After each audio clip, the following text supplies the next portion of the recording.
சில பேர்கிட்ட கிட்ட சொல்லுவாங்க, எனக்கு எது பிடிக்குதோ நான் அதை செய்வேன் அப்படிம்பாங்க. பிடிச்சது எல்லாத்தையும் செஞ்சிட முடியாது, செய்யவும் கூடாது. எது சரியானதோ அதான் செய்யணும். உதாரணத்துக்கு இப்போ இந்த எண்ணெய் பண்டங்கள்லாம் இருக்குது பார்த்தீங்களா, வடை, பஜ்ஜி, சம்சா, இதெல்லாம் எல்லாருக்குமே பிடிக்கும், நாக்கு டேஸ்ட்டாக தான் இருக்கும்.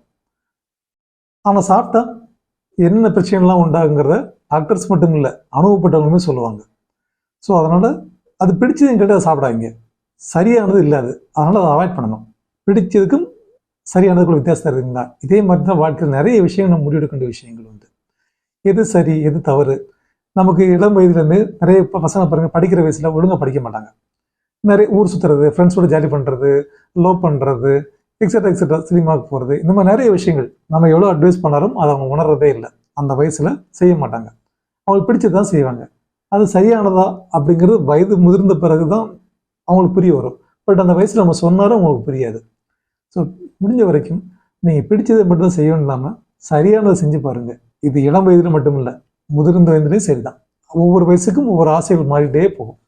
எல்லா வயசுக்கும் ஒரு ஆசைகள் இருக்கும். அதனால் எல்லா வயசுலேயுமே சரி தான், பிடிச்சதை செய்யாமல் சரியானதை செய்ய, வாழ்க்கை ரொம்ப சரியாக இருக்கும்.